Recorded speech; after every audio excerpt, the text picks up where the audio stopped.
Bharat sir, shall I start the session? Okay, thank you, sir.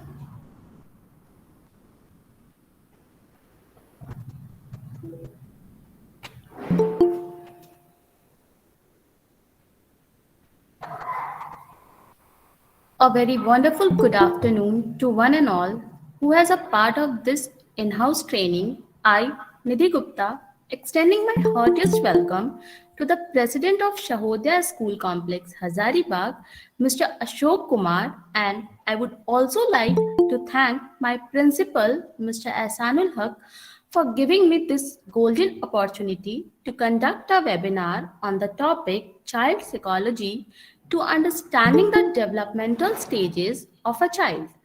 I would also extend my welcome to all the distinguished principals who have spent their valuable times to join this session and my dear teachers from different schools. The pandemic of COVID-19, keeping its negative impact aside, taught us so many things, and one such learning is the use of internet. By the help of this, we are able to join online meetings, classes, and especially workshops like this. So, let's start the session. I hope this would be beneficial for you.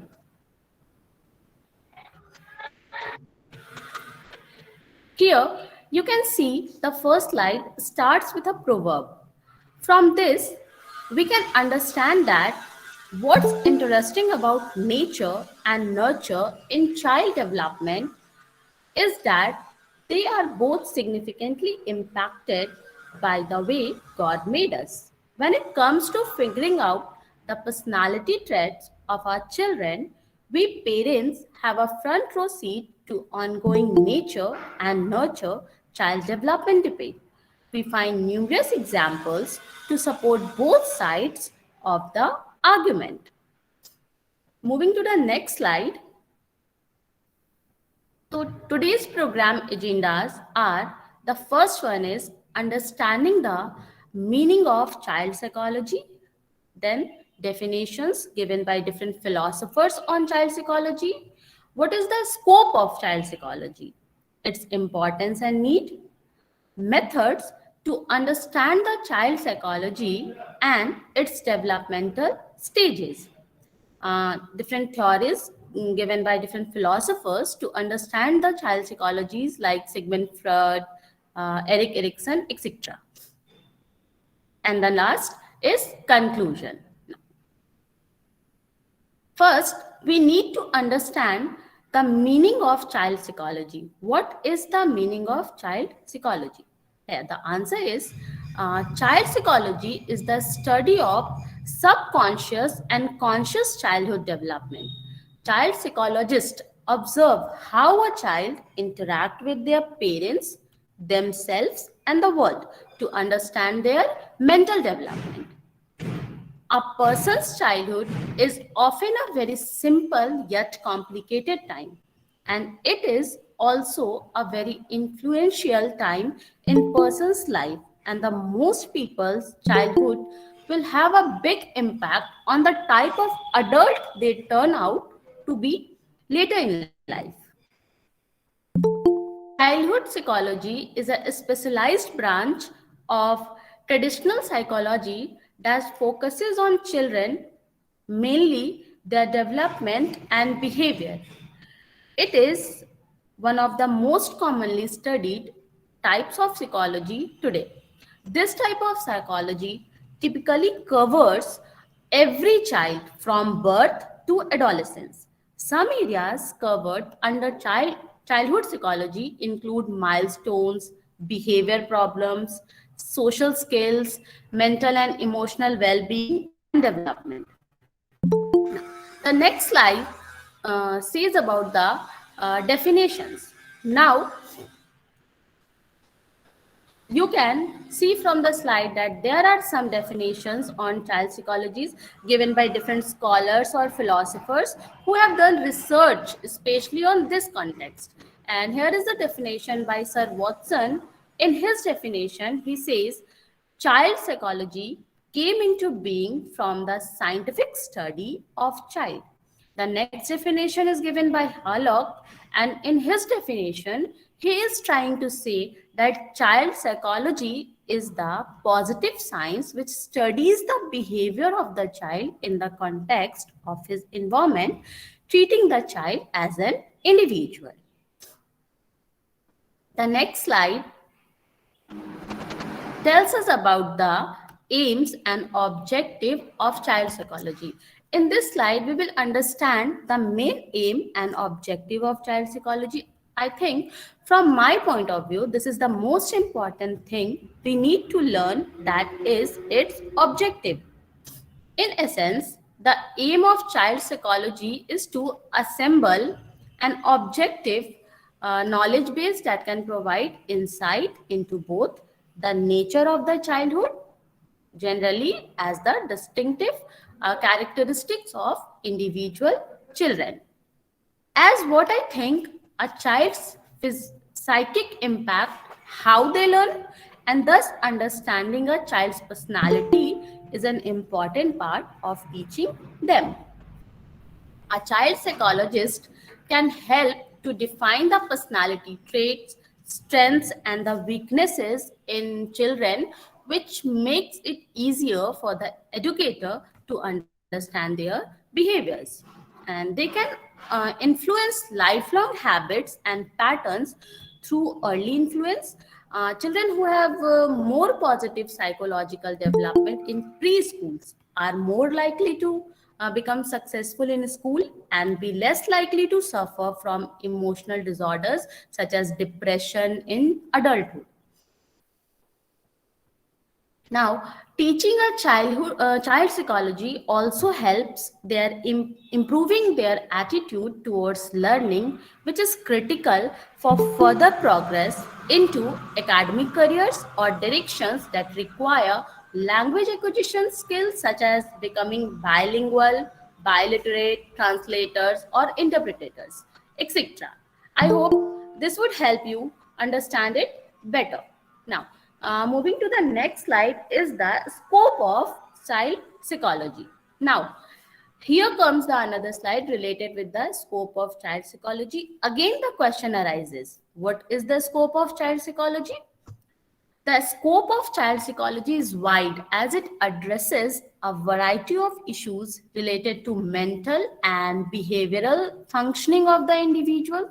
Our study of child psychology helps us to develop a basic understanding about human nature and facilitates dealing with a number of personal and social problems.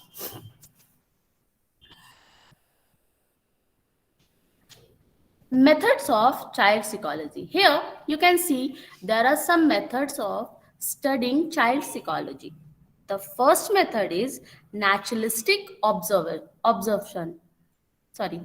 Naturalistic observation is a research method that is used by psychologists, teachers, and other personnel.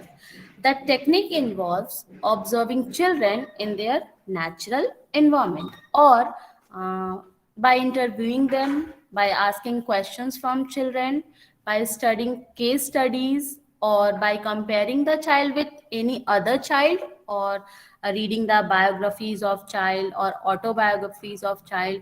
And here are so many methods you can see. Like the theories of child psychology to understanding developmental stages.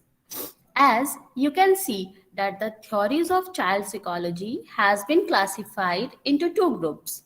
The first one is psychodynamic theory and the another is behavior learning theory. In psychodynamic theory, there are the theories of some renowned person like the theory of psychosexual by Sigmund Freud, the theory of psychosocial by Erik Erikson, and the cognitive theory by Jean Piaget. We will discuss all these theories one by one in detail. Now moving to the next slide, and the next slide shows that there is the two models given by Freud, and he has divided the human mind into two models. The first one is topographic model, and the second is a psychic triad model. So let's understand what these two methods tells. In his topographic model, he has divided the human mind into three categories, that is, conscious, subconscious, and unconscious. The subconscious mind means paying attention at that time only. Subconscious mind involves ordinary memory and knowledge and things we are aware of but not paying attention at all moments. And the third is unconscious mind, means is part of mind which thinks and act independently. The another part of his model is psychic triad model. So in the next model, he has again divided the human mind into three parts, that is ID, ego, and superego. ID. So ID, it states that it is a reservoir of instinct present at birth, resides in unconscious, that is shameful experiences, violent motives, selfish needs, unacceptable sexual desires, strives for immediate pleasure, pleasure principle. Child encounters a situation where he wants to put a fight with his enemy, but he will also think of its conscious and think of its results, and that he can do it in front of all and will do it appropriate time at appropriate time and place, and he thinks he will be judged for his violent motives which is against his morals. The next is ego. Ego deal with reality principles, develops after birth, and in second to 6 months of life interacts with world to satisfy ID demands concerned with memory and judgment reside in conscious and unconscious level. It expand with age and control ID impulses on a realistic level. The third part of the human mind, as Freud divided in the psychic triad, is the superego. Superego means that it develops at the age of fifth, and it is a sense of right or wrong. It deals with the prohibition, regulation imposed by parents, authorities, society, culture, ethic, moral, produces feelings of shame and guilty, strives for perfections, and childhood fear judgments, authorities, parents, and his conscience, and won't fight for he fears his prestige and morals. So now in the next slide, we will discuss all the psychodynamics theories given by Freud or different scholars in detail. So let's start with the psychosexual theory by Freud. And how does personality develop? According to famous psychoanalyst Sigmund Freud, children go through a series of psychosexual stages that leads to the development of the adult personality, and his theory described how personality developed over the course of childhood. While Freud's theory of personality development is well known as psychology, and it has always been quite controversial both during Freud's time and in modern psychology. One important thing to note is that contemporary psychoanalytic theories of personality development have incorporated and emphasized ideas about internalized relationships and interactions and the complex way in which we maintain our sense of self into models that begin with Freud. Freud believed that personality developed through a series of childhood stages in which the pleasure seeking energies of the ID become focused on certain erogenous areas. An erogenous zone is characterized as an area of the body that is particularly sensitive to stimulation. During the five psychosexual stages, which are the oral, anal, phallic, latent, and genital stages. The erogenous zone associated with each stage serves as a source of pleasure.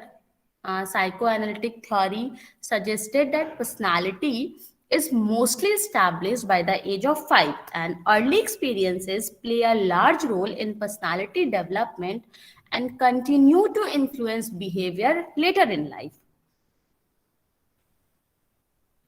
Each stage of development is marked by conflict that can help build growth or development depending upon how they are resolved. If these psychosexual stages are completely successfully, a healthy personality is the result. And if certain issues are not resolved at the appropriate age, fixation can occur. And a fixation is a persistent focus on an earlier psychosexual stage until this conflict is resolved, and the individual will remain stuck in this stage. A person who is fixated at the oral stage, for example, may be over dependent on other and may seek oral stimulation through smoking, drinking, or eating, etc. Now, here are some merits and demerits of psychosexual theories by Freud. Firstly, we need to understand the advantages of this theory.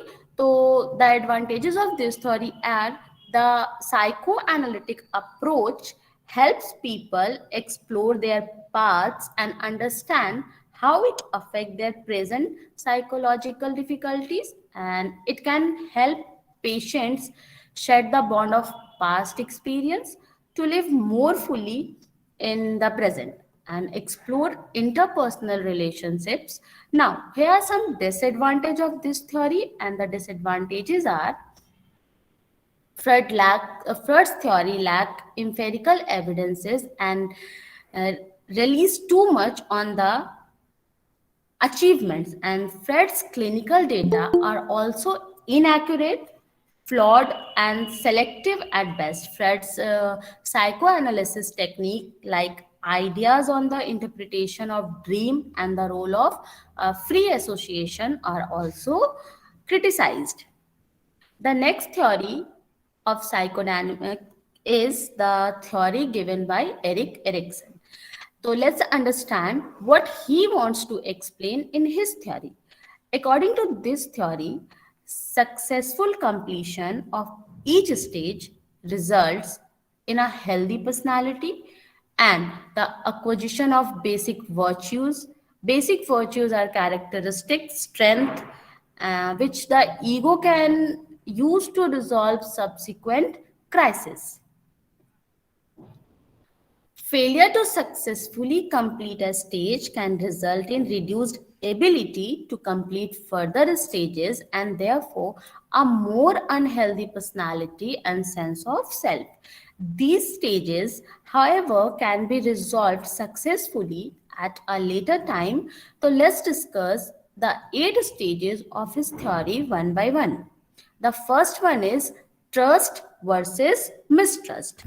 This stage begins at birth, continues to approximately 18 months of age, and during this stage, the infant is uncertain about the world in which they live and looks toward their primary caregiver for stability and consistency of care. The infant is uncertain about the world in which they live and looks towards their primary caregiver for stability and consistency of care.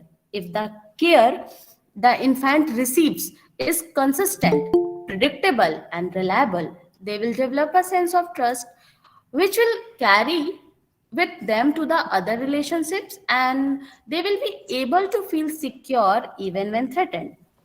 If these needs are not consistently met, mistrust, suspicion, and anxiety may develop. If these needs, if the care have been inconsistent, unpredictable, and unreliable, then the infant may develop a sense of mistrust, suspicion, and anxiety. And in this situation, the infant will not have confidence in the world around them or in their abilities to influence events. So the next is the autonomy versus shame and doubt. And this is the second stage of Erickson's theory. This stage occurs between the age of 18 months to approximately 3 years. According to Erickson, children at this stage are focused on developing a sense of personal control over physical skills and a sense of interdependence. Success in this stage will lead to the virtue of will. If children in this stage are encouraged and supported in their increased independence, they become more confident and secure in their own ability to survive in the world. If children are criticized, overly controlled, or not given the opportunity to assert themselves, they begin to feel inadequate in their ability to survive and may then become over dependent upon others. So the lack of self-esteem and feel a sense of shame or doubt in their abilities. The third is initiative versus guilty. Uh, During the initiative versus guilty stage, children assert themselves more frequently through directing, play, and other social interactions. And during this period, the primary feature involves the child regularly interacting with their children at school. And central of this stage is play, as it provides children with the opportunity to explore their interpersonal skills through initiating activities. And children begin to plan activities, make up games, and initiate activities with others. If given this opportunity, children develop a sense of initiative and feel secure in their ability to lead others and make decisions. The fourth stage of Erickson's theory is industry versus inferiority. Children are at the stage where they will be learning to read and write, to do sums, to do things on their own. Teacher begin to take an important role in the child's life as they teach the children specific skills. It is at this stage that the child's peer group will again greater significance and will become a major source of children's self-esteem. The child now feels the child now feels the need to win approval by demonstrating specific competencies and that are valued by society and begin to develop a sense of pride in their accomplishment.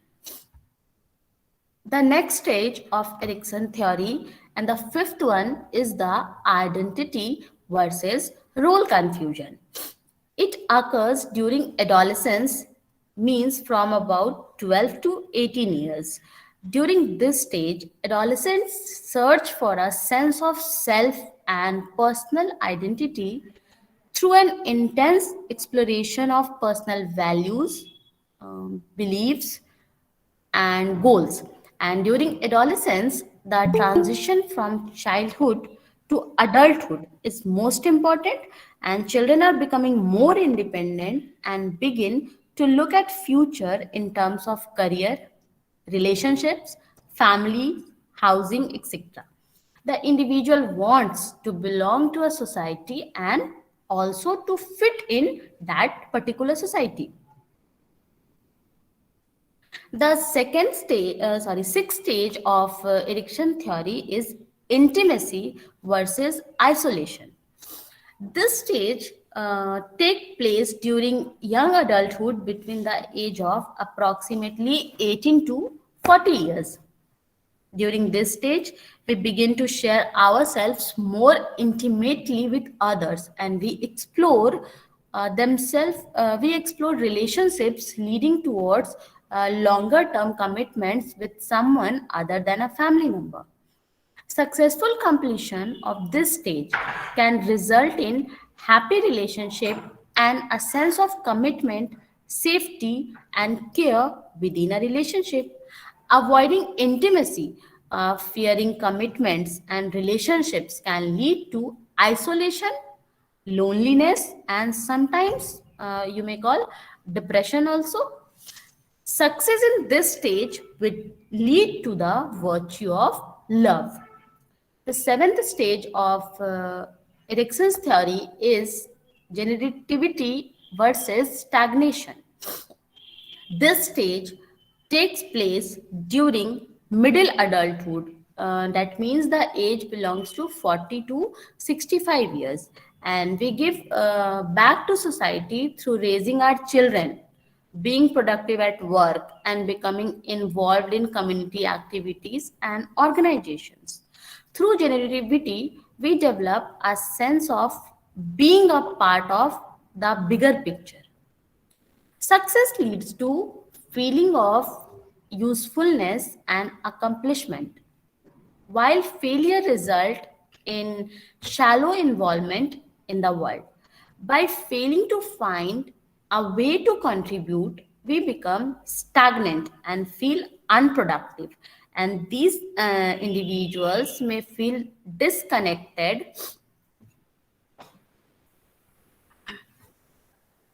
or unevolved with their community and with society as a whole. Success in this stage will lead to the virtue of care.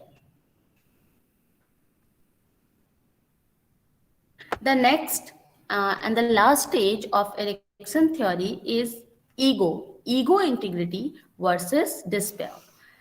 As we grow older, that means above 65 years of age and become senior citizens, we tend to slow down our productivity and explore life as a retired person.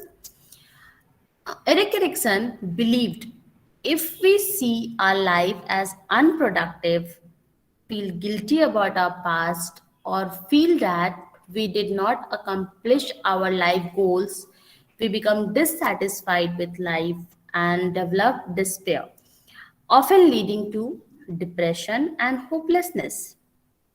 Success in this stage will lead to the virtue of wisdom. Wisdom enables a person to look back on their life with a sense of closure and completeness, and also accept death without fear. Wise people are not characterized by a continuous state of ego integrity, but they experience both ego integrity as well as disappear.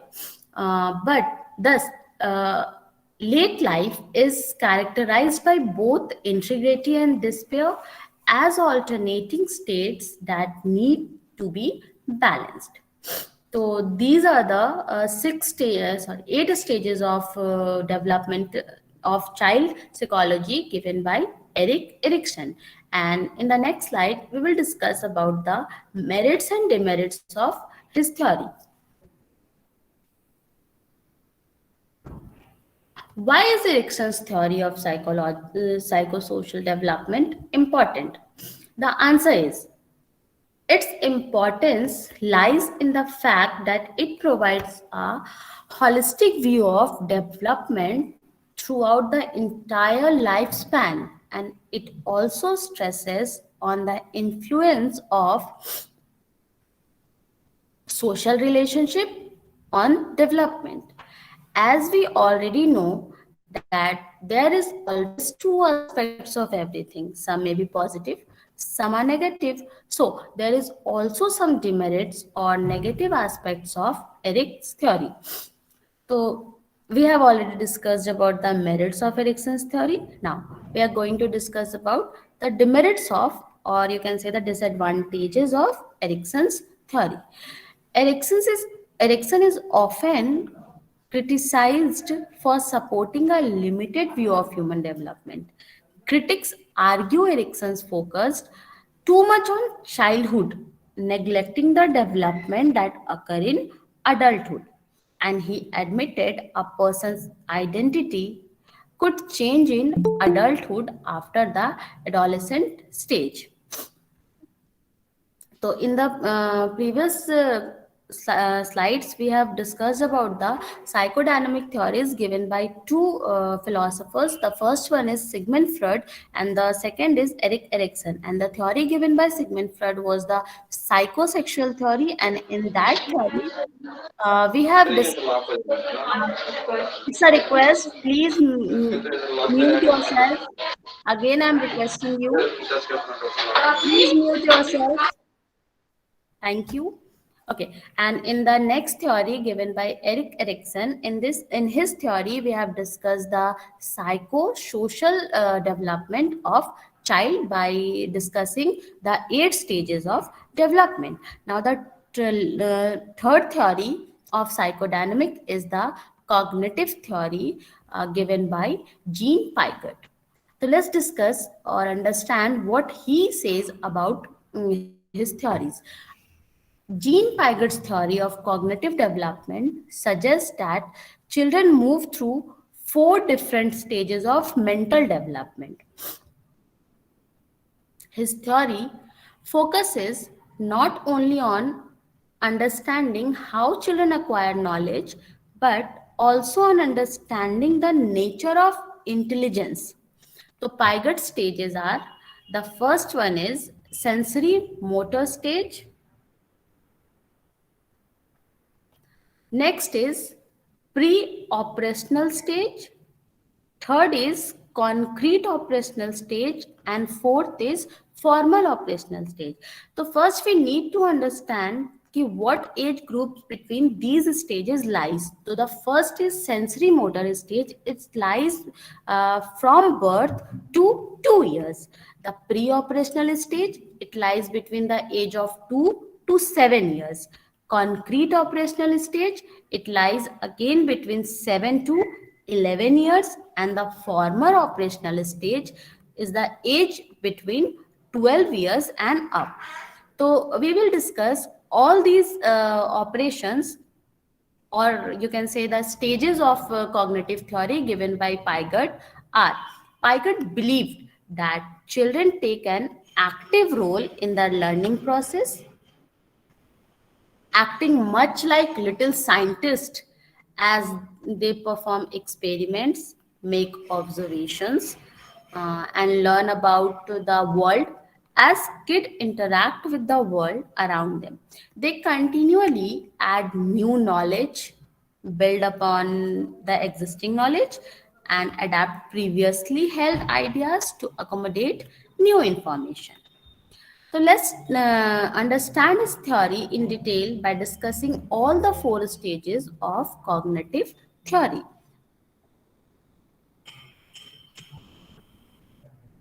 The first one is the sensory motor stage. As I already told, that this age lies between from birth to 2 years. It is during the sensory motor stage that children go through a period of dramatic growth and learning. As kids interact with their environment, they are continually making new discoveries about how the world works.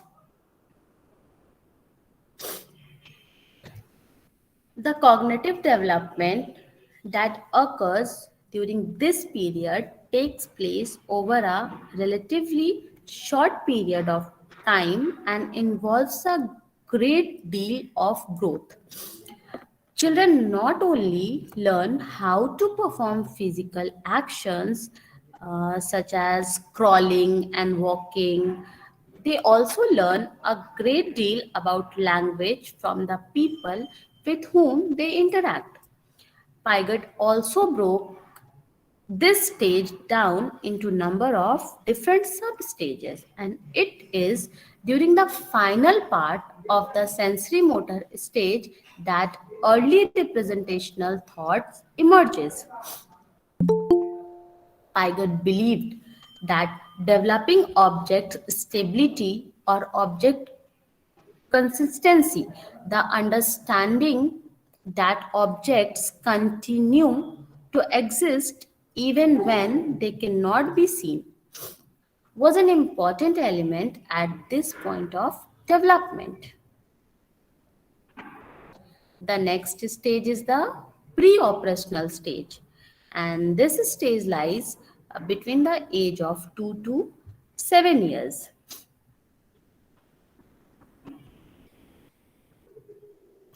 At this stage, kids learn through pretend play but still struggle with logic and taking the point of view of other people. They also often struggle with understanding the idea of constancy. For example, a researcher might take a lump of clay, divide it into two equal pieces, and then give a child the choice between two pieces of clay to play with. One piece of clay is rolled into a compact ball while the other is smashed into a flat pancake shape. Since the flat shapes look larger, the pre-operational child will likely choose that piece even though the two pieces are exactly the same size. So, as we can say that the kids again learn through pretend play but still struggle with the logic.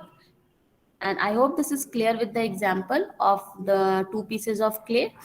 Now, the third is the concrete operational stages.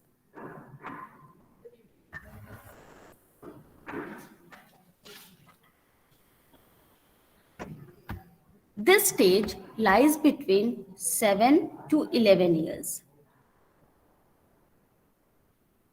While children are still very concrete and literal in their thinking at this point in development, they become much more adept at using logic. The egocentrism of the previous stage begin to disappear as kids become better at thinking about how other people might view a situation.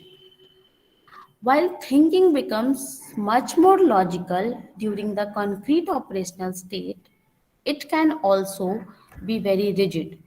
Kids at this point in development tend to struggle with abstract and hypothetical concepts. During this stage, children also became less egocentric and begin to think about how other people might think and feel. Kids in the concrete operational stage also begin to understand that their thoughts are unique to them and that not everyone else necessarily share their thoughts, feelings, and opinions.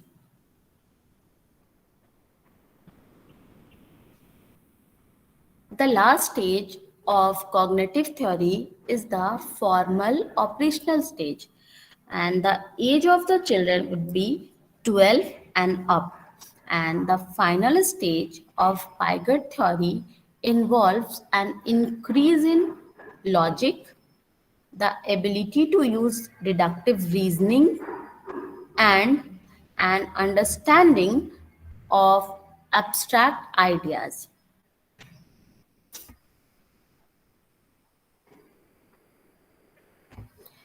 At this point, people become capable of seeing multiple potential solutions to problems and think more scientifically about the world around them. The ability to thinking about abstract ideas and situation is the key hallmark of the formal operational stage of cognitive development. The ability to systematically plan for the future and reason about hypothetical situations are also critical abilities that emerge during this stage.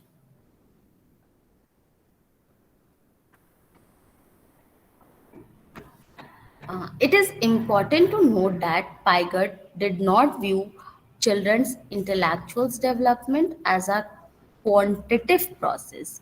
That is, kids do not just add more information and knowledge to their existing knowledge as they get older. Instead, Pygott suggested that there is a qualitative change in how children think as they gradually process through these four stages.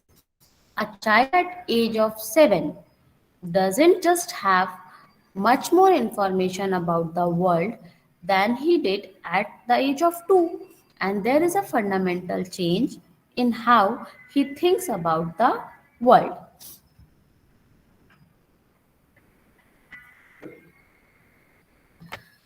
Now, moving to the next slide is the merits and demerits of cognitive theory.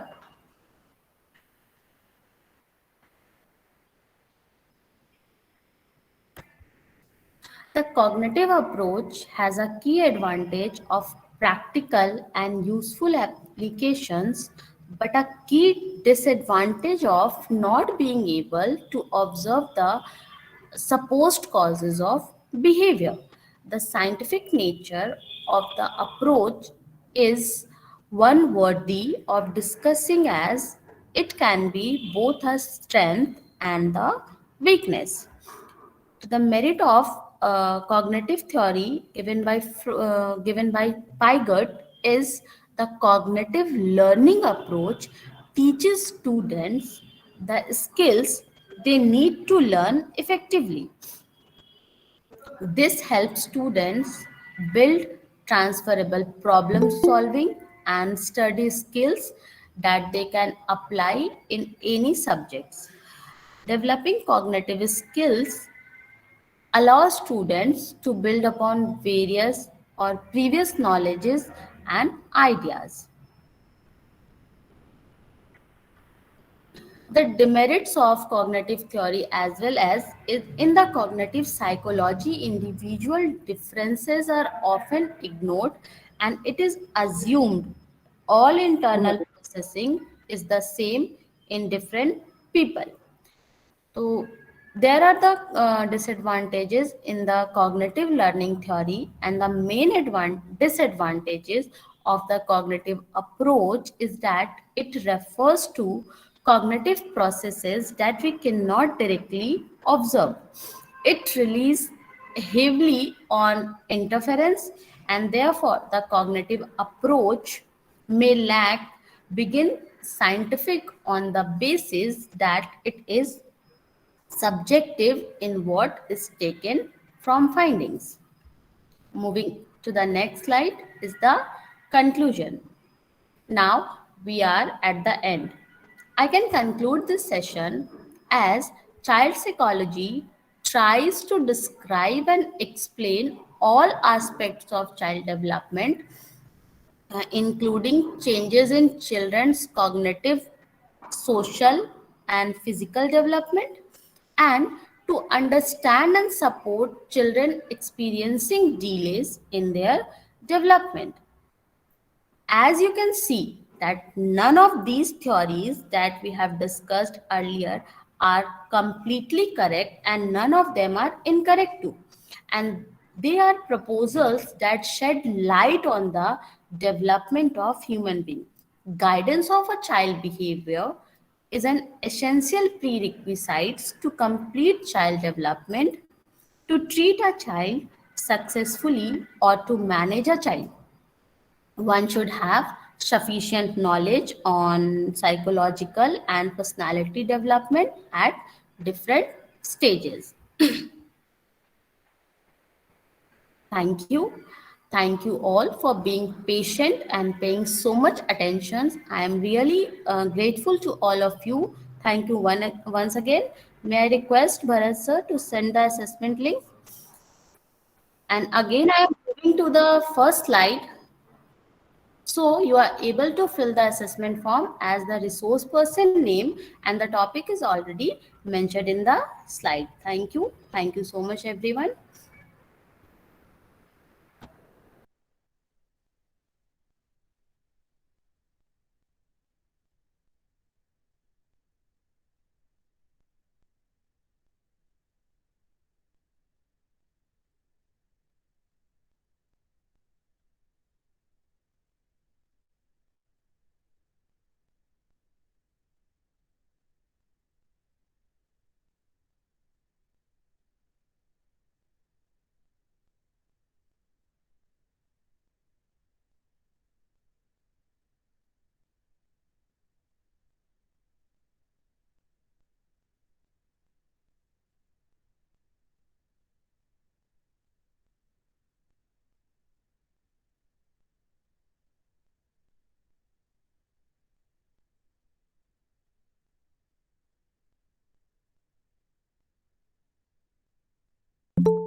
Please provide the attendance link, sir.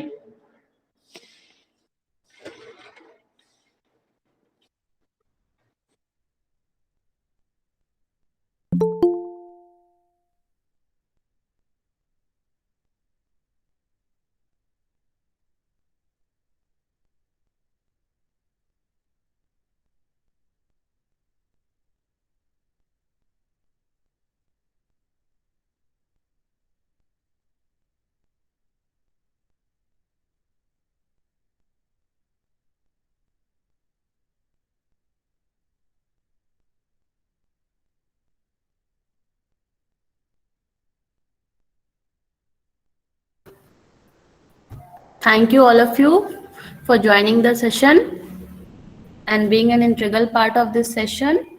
Again, I am thank you, Mr. Bharat sir, for cooperating with me, and the president, Mr. Ashok sir, and Asanul Haq sir, for giving me this opportunity. Thank you once again.